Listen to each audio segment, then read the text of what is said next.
अस्सलाम वालेकुम दोस्तों, उम्मीद करता हूँ आप ठीक होंगे। This is Naushwad Khan and welcome to my channel. दोस्तों, जो लोग साउथ एशिया के फैमिली बैकग्राउंड से होते हैं, पाकिस्तान, इंडिया, बांग्लादेश से बिलोंग करते हैं, तो उनको अंदाज़ा होगा कि हम बचपन से ही एक ऐसी चीज़ सुनते आते हैं, मिडिल क्लास में हो, लोअर क्लास में हो, अपर क्लास में हो, आप बिलोंग करते हो, कि ये दो इन्वेस्टमेंट टूल्स ऐसे हैं जिनको आपने लाजमी यूटिलाइज करना है। एक नंबर 1 गोल्ड होता है, दूसरा रियल एस्टेट पे हम लोग बड़ा एम्फेसाइज करते हैं। मैं आपको एक छोटा सा एनेक्डोट बताता हूँ। जब मैंने पहली जॉब लगी तो मैं अपने होम टाउन से दूसरे एक छोटे टाउन में शिफ्ट हुआ। तो वहाँ पे मेरे एक सीनियर कोलीग ने मुझे बोला कि यार, अगर आप सही मानों में खुशी या सक्सेस हासिल करना चाहते हो इन द लॉन्ग रन, चाहे वो फाइनेंशियल हो, चाहे वो पर्सनल हो, आपने 3 चीज़ों पे इन्वेस्ट करना है दुनिया में। और उसने बोला कि दुनिया में सबसे ज़्यादा इन्हीं 3 चीज़ों पर लड़ाई हुई है, कॉन्फ्लिक्ट हुआ है, जंग हुई है, लेकिन अगर आप इन 3 चीज़ों को सही तरह यूटिलाइज करो, इन 3 चीज़ों पे इन्वेस्ट करो, तो आपकी फैमिली लाइफ, आपकी वेल्थ के हवाले से आपकी सही इन्वेस्टमेंट यही 3 चीज़ें हैं। मैंने आउट ऑफ क्यूरियोसिटी से पूछा कि ऐसी क्या 3 चीज़ें हैं। अब आपको समझना चाहिए कि मैं एक बिल्कुल यंग करियर में अभी स्टार्ट हुआ था, फर्स्ट जॉब थी। एक सीनियर से आप पूछ रहे होते हो कि क्या इन्वेस्टमेंट आपकी होनी चाहिए। तो एक सिंपल सा जवाब दिया, जन और ज़मीन। जन से उसका मतलब था वालदा, पेरेंट्स, फैमिली, वुमेन होती है अगर आपको ट्रांसलेशन में देखना हो।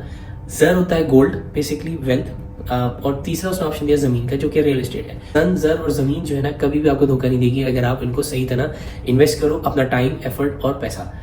तो दोस्तों, इतना इंग्रेन्ड है हमारे दिमाग में कि real estate is such an important component of your investment portfolio, और ये कभी भी अगर धोखा नहीं देगा आपको कि अगर आप उसमें इन्वेस्ट सही करो, एफर्ट, टाइम।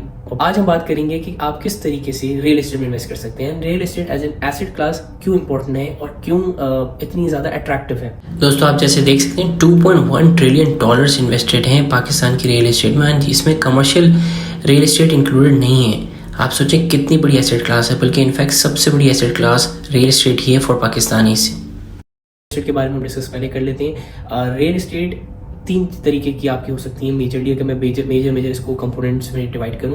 पहली आपकी होती है रेजिडेंशियल प्रॉपर्टी, फिर आपकी कमर्शियल प्रॉपर्टी, एंड तीसरी आपकी एग्रीकल्चर प्रॉपर्टी। रेजिडेंशियल प्रॉपर्टी वो होती हैं जो जहाँ पे आप रह सकते हो। कमर्शियल प्रॉपर्टीज वो होती हैं जो कि बेसिकली कमर्शियल पर्पजेज़ के लिए, बिजनेस पर्पजेज़ के लिए यूज़ हो रही होती हैं। शॉप्स हो गई, ग्रोसरी स्टोर्स हो गए, बैंक्स हो गए, ऑफिसेस हो गए, जो भी आपकी कमर्शियल प्रॉपर्टी के लिए होती है।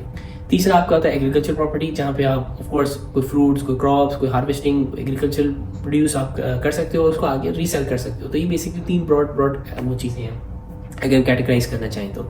करेंगे कि आपके पास 3 कौन से ऑप्शन हैं जिसके थ्रू आप रियल एस्टेट में इन्वेस्ट कर सकते हैं। मगर before we begin, if you have not already liked and subscribed the channel, please do like and subscribe the channel. मैं personal finance, productivity, LinkedIn optimisation, career tips, expert investments, expert life के ऊपर videos बनाता हूँ, तो please do like and subscribe the channel. सबसे main जो आपका तरीका होता है जिसमें आप इन्वेस्टमेंट कर सकते हैं, दैट इज डायरेक्ट ओनरशिप। अब डायरेक्ट ओनरशिप क्या होती है?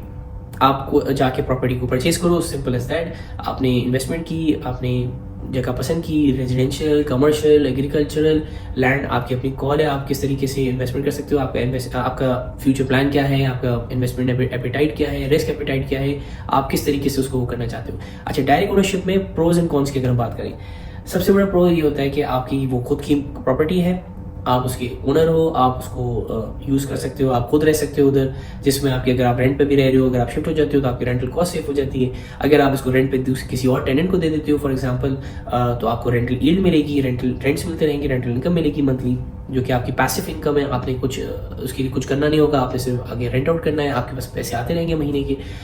रेंटल यील्ड क्या होती है, मैं उसको डिफाइन कर दूँ छोटा सा बस, कि जो भी आपकी रेंटल मनी होती है, जो भी आपके रेंट्स आ रहे होते हैं बेसिकली एनुअलाइज बेसिस पे, वो आपकी प्रॉपर्टी की वैल्यू में कितना रिटर्न होते हैं बेसिकली प्रॉपर्टी की वैल्यू में। तो फॉर एग्जांपल, अगर किसी की $1 मिलियन दरम्स की प्रॉपर्टी है और उसको 10,000 दरम फॉर एग्जांपल महीने का मिल रहा है, तो 120,000 दरम्स उसको साल का मिल रहा है। This is approximately 12% of the rental yield. If we want to calculate the rental yield, this is approximately 12%. तो बेसिकली रेंटल यील्ड ये होती है। तो सबसे बड़ा प्रो क्या है इसका? आपकी अपनी प्रॉपर्टी है, आपकी आप रेंट आउट कर सकते हो। इसके अलावा इसकी तो प्रॉपर्टी की प्राइस आपकी अप्रिशिएट करती है साल भर में, 2 साल में, 3 साल, 5 साल, 10 साल, जितने टाइम में भी, तो आपके उसको रिटर्न होगा। आपकी अगर आपने फॉर एग्जाम्पल $1 मिलियन दरम्स की अभी आपने प्रॉपर्टी खरीदी, 5 साल बाद, 10 साल बाद वो 2 मिलियन की हो जाती है, 1.5 मिलियन की हो जाती है, तो आपको उसका return obviously in the sense that capital appreciation हुई है, आपकी प्रॉपर्टी की वैल्यू बढ़ गई है, तो आपको फायदा। अब आते हैं हम इसके कॉन्स की तरफ। सबसे बड़ा कॉन क्या है इसका? आपको बहुत बड़ी इन्वेस्टमेंट चाहिए होती है रियल एस्टेट में, इन्वेस्ट करने के लिए, अगर आप डायरेक्ट ओनरशिप के थ्रू जा रहे हो। For example million dirhams is big sum of money. Pakistan के कॉन्टेक्स्ट में बात करें तो फॉर एग्जांपल 3 करोड़, 4 करोड़, 2 करोड़, जितना भी अमाउंट है, आपको एक बहुत बड़ी इन्वेस्टमेंट, छोटे से लेकर बड़े तक आपको मतलब आप डिपेंड करता है आप क्या साइज़ के ऑब्वियसली रियल एस्टेट ले रहे हो, आप कितनी इन्वेस्टमेंट एपेटाइट रखते हो, कितनी आपके पास पॉकेट साइज़ है, कितना क्या आपके प्लान है फ्यूचर के, ऑफ प्लान है, ऑन प्लान है, तो वो डिफर करता है। लेकिन एक फिर भी आप अगर लोन सिप के थ्रू भी ले रहे हो तो आपको डिपॉजिट देना है, which is again a big amount of money जो आपको इन्वेस्ट करना पड़ेगा, 20%, 30%, 25%। उसके अलावा अगर आप डायरेक्ट पूरा कैश पे ले रहे हो तो उस पर भी आपको इन्वेस्टमेंट बड़ी ज़्यादा चाहिए होगी। तो प्रॉपर्टी की वैल्यू तो गेन हो रही है आपको, और आपकी वेल्थ में अगर आप देखोगे तो वेल्थ में शो कर रही होगी कि आपने इतनी बड़ी प्रॉपर्टी आपकी उसके ओनर हो, लेकिन साथ साथ आपको ऑब्वियसली इन्वेस्ट करने के लिए एक बड़ा अमाउंट भी चाहिए, जो कि मेजॉरिटी लोगों के पास नहीं होता। कैश में या लोन लेने के लिए भी बड़ा मुश्किल होता है, और आजकल के जो इंटरेस्ट रेट्स हैं उसके हिसाब से आपको वैसे भी कोई इतना ज़्यादा रिटर्न नहीं मिलेगा अगर आप लोन्स के थ्रू जाके प्रॉपर्टी में इन्वेस्ट करते हैं। तो सबसे बड़ा कौन क्या है, आपको बिग टिकट साइज है आपके पास, आपको अमाउंट ज़्यादा इन्वेस्ट करनी पड़ेगी।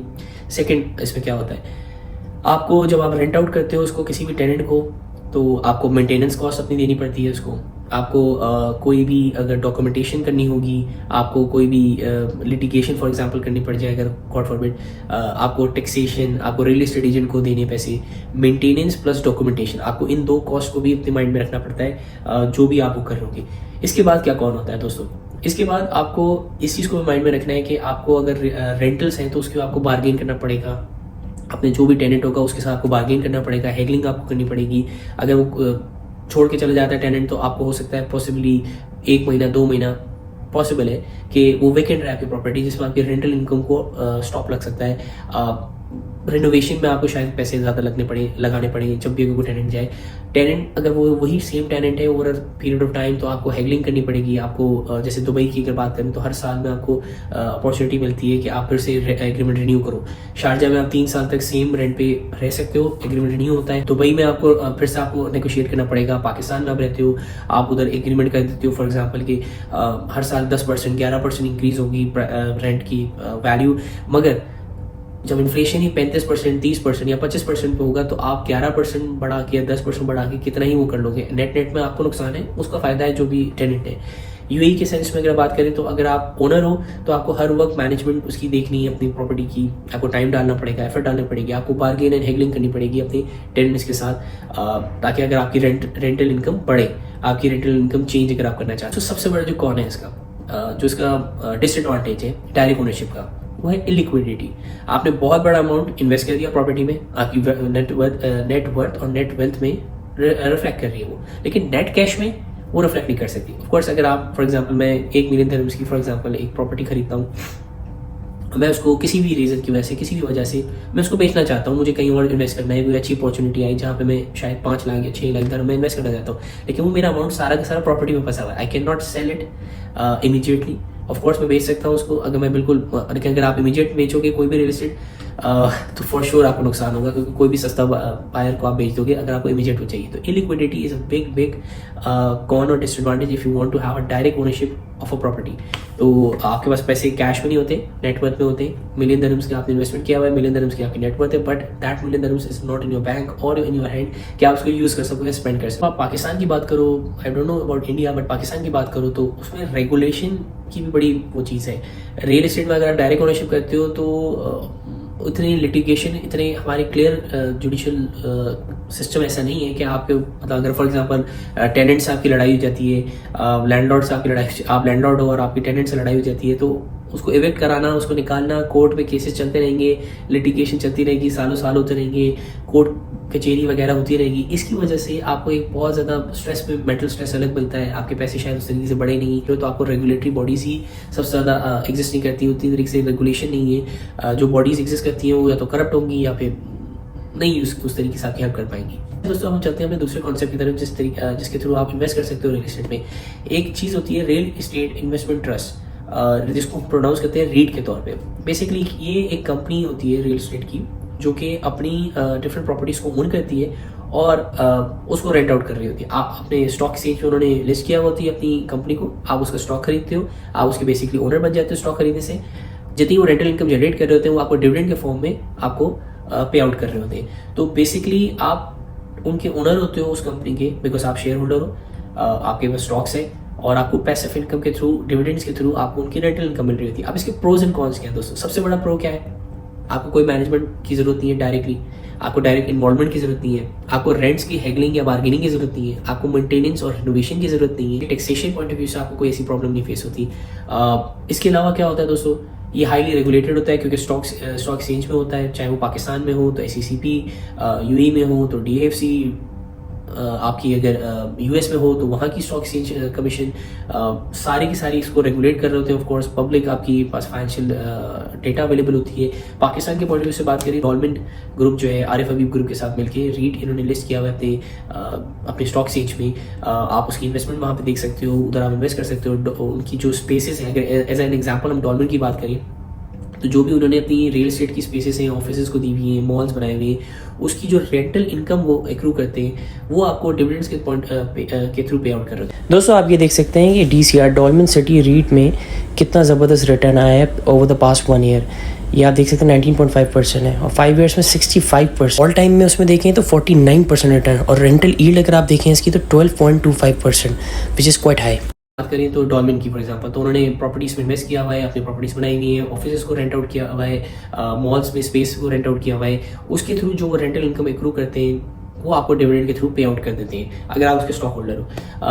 इसमें एक बड़ा अच्छा एडवांटेज इसका ये भी होता है कि लिक्विडिटी, क्योंकि स्टॉक है, आपने आज खरीदा स्टॉक, 3 महीने बाद आपने सोचा यार ये मेरे लिए यूजलेस है या मैं नहीं इसको कंटिन्यू करना चाहता, या मुझे किसी भी वजह से कैश चाहिए, मुझे अमाउंट कहीं और इन्वेस्ट करना है, कोई और अपॉर्चुनिटी आ गई, आपने उसको स्टॉक एक्सचेंज पे बेचा, 2 से 3 दिन में आपके पास बैंक में आपके पास पैसे आ जाते हैं। बेसिकली अगर आप डायरेक्ट ओनरशिप से इसको कंपेयर करो तो डायरेक्ट ओनरशिप में आपको टाइम लगता है बेचने के लिए, अगर इतनी बड़ी, क्योंकि ऑब्वियसली इतनी बड़ी इन्वेस्टमेंट है तो उसको निकालने के लिए भी आपको टाइम लगता है। अगर आते हैं डिसएडवांटेजेस की तरफ, रीट्स में इन्वेस्ट करने के लिए क्या डिसएडवांटेज हो सकता है? हमने बात की कि ये अगर हम इसको कंपेयर करें डायरेक्ट ओनरशिप से तो सबसे बड़ा डिसएडवांटेज इसका होता है कि आपके पास कैपिटल एप्रिसिएशन नहीं होती। अब डायरेक्ट ओनरशिप में आपने $1 मिलियन का, उसी एग्जांपल वापस चलते हैं, $1 मिलियन का आपने प्रॉपर्टी खरीदी, वो $1 मिलियन से 1 साल बाद 2 साल बाद 1.2 मिलियन की होगी, तो आपको वो $2 lakh as a capital appreciation मिली, आपकी नेट वर्थ बढ़ गई। लेकिन अगर हम रीट्स की बात करें तो रीट्स में ऐसा नहीं होता। फेमस रीट है US में realty income. Realty income stock exchange पे अवेलेबल है US की, आप उसका जाके स्टॉक खरीद सकते हो। ये वो बाय द वे रीट है जो इसने कोविड के ड्यूरेशन में भी, जब सारी स्टॉक एक्सचेंज गिर गई थी, सब खत्म हो गए, मतलब बहुत ज़्यादा उसकी प्राइसेस डाउन हो गई थी, उसके बावजूद इसने अपने डिविडेंड कंटिन्यूसली देते रहे और ज़्यादा देते रहे। हर साल ये अपने पिछले साल से ज़्यादा ही डिविडेंड देते हैं। लेकिन इवन देन जो भी प्रॉपर्टी अप्रिशिएट करेगी इनकी प्रॉपर्टी पोर्टफोलियो में रियल्टी इनकम के, या डॉल्मेंट की एग्जांपल देखें, डॉल्मेंट रीट की, उसका आपको फायदा नहीं होगा। आपको सिर्फ फायदा तब होगा अगर उसकी स्टॉक प्राइस ऊपर जाएंगी। फॉर एग्जांपल अगर रियल्टी इनकम की अभी $30 से $36, $30 की उसकी अगर स्टॉक प्राइस है और वो कल को चली जाती है $36 तो $6 का आपको कैपिटल गेन हुआ, जैसे किसी भी स्टॉक एक्सचेंज की किसी भी स्टॉक प्राइस पे आपको होता है। लेकिन अगर प्रॉपर्टी के एंड से देखा जाए, प्रॉपर्टी कैसे कोई वो नहीं हो लेना देना होगा, रेंटल यील्ड आपको मिल रही होगी, रेंटल इनकम मिल रही होगी in the form of dividends, but property appreciation नहीं मिल रही। तो ये एक बहुत बड़ा डिसएडवांटेज होता है रीट्स में अगर कंपेयर करें डायरेक्ट ओनरशिप से। सेकंड इसका डिसएडवांटेज क्या होता है, क्योंकि ये स्टॉक मार्केट में होता है तो एज यू नो कि स्टॉक मार्केट वॉलेटिलिटी फैक्टर होता है। ऑफ कोर्स बहुत सारे मार्केट फैक्टर्स होते हैं, डिफरेंट इन्फ्लेशन रेट्स होते हैं, कोई आपका अनएम्प्लॉयमेंट रेट इम्पैक्ट होता है, कोई ऑयल का क्राइसिस आ जाता है, मतलब बहुत सारे इससे रियल स्टॉक एक्सचेंज में इम्पैक्ट आ रहा होता है। स्टॉक एक्सचेंज में इम्पैक्ट आता है तो ऑफकोर्स शेयर प्राइस ऊपर नीचे हो रही होती है। सिमिलरली आपकी रीट्स की जो, क्योंकि वो स्टॉक एक्सचेंज पे लिस्टेड होते हैं तो उनका भी इम्पैक्ट आता है। अगर कोई मार्केट में फ्लक्चुएशन हो रही है, कोई वॉलेटिलिटी है, तो आपके वो प्राइस से नीचे जा सकते हैं। तो ये आपको एक फैक्टर रखना पड़ेगा माइंड में जब आप रीट्स में इन्वेस्ट कर रहे होते हो। मगर देन अगेन ये एक रेगुलेटेड कॉन्सेप्ट है, एक रेगुलेटेड कंपनीज होती हैं, ये स्टॉक एक्सचेंज में लिस्टेड होती हैं, पब्लिक नॉलेज होती है, आपको ज़्यादा मैनेजमेंट के एंड से आपको नहीं देखना पड़ता, प्रोफेशनली मैनेज होती हैं, आपको डायरेक्ट टेनेंट्स को आप नहीं जानते, आप इसे इन्वेस्ट करना है और रेंटल इनकम आपके पास डिविडेंड के फॉर्म में आती रहेगी। तीसरे टाइप ऑफ इन्वेस्टमेंट की तरफ, जो कि मेरा पर्सनल फेवरेट है और मैंने इस पर ऑलरेडी एक वीडियो भी बना चुका हूँ, क्राउड फंडिंग। बेसिकली पाकिस्तान में शायद अलाउड नहीं है, it's not legally possible to go for a crowd funded property, या क्राउड फंडिंग अलाउड भी नहीं है शायद, but as far as UAE US इनके में कंसर्न है, इधर आप क्राउड फंडेड प्लेटफॉर्म्स को यूज़ कर सकते हैं। UAE में हमारे पास 2 क्राउड फंडिंग के प्लेटफॉर्म्स बहुत फेमस हैं, एक स्मार्ट क्राउड के नाम से और एक गेटस्टेक के नाम से। मैं पर्सनली गेटस्टेक को यूज़ करता हूँ, मैं नीचे रेफरल कोड भी अपना लगा दूंगा, आप इसको यूज़ कर सकते हैं, आपको इसका रेफरल अमाउंट भी मिलेगा। बेसिकली आप 500 दरहम से स्टार्ट कर सकते हो प्रॉपर्टी में इन्वेस्ट करना यूएई की मार्केट में थ्रू गेटस्टेक। अगर आप मेरा रेफरल कोड यूज़ करोगे तो आपको 200 दरम्स का रेफरल बोनस मिलेगा, जो बेसिकली आपकी 500 दरम्स के बजाय 700 दरम्स आपको कर सकता है आपकी स्टार्टिंग इन्वेस्टमेंट। बेसिकली लोग दोस्तों क्राउड फंडिंग काम कैसे करती है, डिफरेंट लोग पूल करते हैं अपने पैसे को, एक प्रॉपर्टी खरीदते हैं या मल्टीपल प्रॉपर्टीज खरीदते हैं, उसकी passive income sense rental income आपके पास आती है, उसकी रेंटल इनकम आ रही होती है, वो सब में डिवाइड हो जाती है उस कंपोनेंट के थ्रू, उस रेशो के थ्रू जिस रेशो से आपने इन्वेस्ट किया हुआ है। अगर वैल्यू अप्रिसिएशन हो रही है उस प्रॉपर्टी की और उस प्रॉपर्टी को बेचा जाता है तो जो प्रॉपर्टी की बेचने के बाद जो उसकी वैल्यू है, फाइनल वैल्यू, वो भी उसी रेशो में आपके पास मिल जाती है। तो बेसिकली आपको कैपिटल गेन या अप्रिसिएशन भी आपको उससे मिल रही होती है, प्लस रेंटल इनकम भी मिल रही होती है। इसका सबसे बड़ा प्रो क्या है, अगर हम यूएई के कॉन्टेक्स्ट में बात करें तो आपको मैनेजमेंट नहीं करनी, मेंटेनेंस आपको नहीं देनी, रेनोवेशन आपको नहीं देनी, आपको एक प्रोफेशनली मैनेज टीम मिलेगी जो कि आपके बिहाफ पे मैनेज कर रही होगी प्रॉपर्टी को। आपको किसी टेनेंट से आके हैगल नहीं करना, बार्गेन नहीं करना। आप थोड़ी सी इन्वेस्टमेंट से आप डिफरेंट प्रॉपर्टीज में इन्वेस्ट कर सकते हैं, मल्टीपल प्रॉपर्टीज में इन्वेस्ट कर सकते हैं। आप हर महीने 500 दरहम से, मतलब हर महीने 3, 4, 2, मतलब जितनी भी प्रॉपर्टीज हैं आप 500 दरहम से आप इन्वेस्ट कर सकते हो। उसके बाद आपको return in the sense rental income आती रहेगी, आपके पास कैपिटल गेन हुआ तो वो आपको एडवांटेज मिलता रहेगा। हाईली रेगुलेटेड है यूएई की अपनी डीएफसी आपको रेगुलेट करती है स्टेक गेटस्टेक को और क्राउड फंडेड बाकी प्लेटफॉर्म्स को भी। आपके नाम का डीआईएफसी पे आपके नाम का एक एसपीवी आपको नजर आ रहा होगा, आप उनकी वेबसाइट पे जाके देख सकते हो कि आप उसके ओनर हो डॉक्यूमेंटेशन के हवाले से या नहीं हो। सेकेंडली लिक्विडिटी है इसमें, आपको कोई अमाउंट ऐसा नहीं है कि इलिक्विड है, हाँ, लेकिन उसमें ऑब्वियसली टाइम लगता है, फीस हाई है अगर आप जल्दी उसके एग्जिट करना चाहते हो प्रॉपर्टी का, क्योंकि देखिए आपको प्रॉपर्टी में वैसे भी हर होराइजन आपको लॉन्ग टर्म रखना होता है, लेकिन अगर आपको कभी जरूरत पड़ती है तो आप उसको सेल कर सकते हो, आपका स्टेक अपना एग्जिट ले सकते हो। ऑल्दो गेटस्टेक आपको एग्जिट विंडोज देता है 6 महीने के बाद, हर 6 महीने बाद उनकी एग्जिट विंडोज होती हैं, आप उनको यूज़ करके अपने अमाउंट को वापस ला सकते हो। दोस्तों जो दोनों पिछले ऑप्शंस की हम लोगों ने कॉन्स की बात की थी, तो उसके प्रोज हैं बेसिकली ये। इधर आपको अगर आप इसमें गेटस्टेक को यूज़ करते हो या क्राउड फंडिंग प्लेटफॉर्म्स को यूज़ करते हो, तो बेसिकली जो पिछली डायरेक्ट ओनरशिप के फॉर एग्जाम्पल कौन क्या था, आपने बड़ा अमाउंट इन्वेस्ट करनी है, गेटस्टेक के थ्रू आप करते हो, आप छोटे अमाउंट से स्टार्ट कर सकते हो 500 दरहम से प्रॉबेबली। आप उसका दूसरा कौन क्या था, लिक्विडिटी है, यहाँ पे लिक्विडिटी है। रीट्स की बात करें, रीट्स में आपको कैपिटल एप्रिसिएशन नहीं मिल रही थी, गेटस्टेक में अगर आप अमाउंट अपना लगाते हो तो आपको कैपिटल एप्रिसिएशन भी मिलेगी, आपको सिर्फ रेंटल इनकम नहीं मिलेगी, आप उसकी प्रॉपर्टी अगर गेन किया है तो आपको उसकी भी एप्रिसिएशन मिलेगी, तो वो भी आपका एक रिजॉल्व हो जाता है। रेगुलेटेड बॉडी है आपकी, यहाँ पे रेगुलेटरी इन्वेस्टमेंट होती है। पाकिस्तानीज भी यहाँ पे इन्वेस्ट कर सकते हैं, ऑफकोर्स पाकिस्तान में इन्वेस्ट नहीं कर सकते, यूएई की रियल एस्टेट में इन्वेस्ट कर सकते हैं। मेजॉरिटी पाकिस्तानीज ट्राई कर रहे होते हैं कि दुबई में हम अपनी कोई अपार्टमेंट लेने की कोई ऐसी चीज़ लेनी। मैं उनको एडवाइस दूंगा कि अगर आप गेटस्टेक के थ्रू लेते हो, डिफरेंट प्रॉपर्टीज में इन्वेस्ट करते हो, तो आपका ज़्यादा फायदा है, इंस्टेड रादर देन कि आप रीट्स में जाओ, रादर देन आप डायरेक्ट ओनरशिप पे जाओ, जिसमें आपको और बहुत सारी चीज़ें को अकाउंट फॉर करना पड़े, डॉक्यूमेंटेशन, टैक्सेशन, मैनेजमेंट, रेनोवेशन, ये सारी फीस कॉस्ट वगैरह आपको बेयर करनी पड़े। उससे अच्छा ये है कि आप गेटस्टेक के थ्रू करो, प्रोफेशनल मैनेजमेंट है, ऑफकोर्स उनकी फीस होती है, आप उस फीस को बेयर करते हो, लेकिन एट द अदर हैंड आपके कोई टाइम एफर्ट सेविंग्स है आपकी बिल्कुल, और आपको रेंटल इनकम भी मिल रही है, साथ साथ आपको कैपिटल गेन भी मिल रहा है। So I think this is a very good opportunity and a very good platform for those small investors who really want to invest in real estate. Thank you guys for watching this video. I hope you liked it. Please do like and share the video and share it with your friends and circle. Until next time, thank you and Allah Hafiz.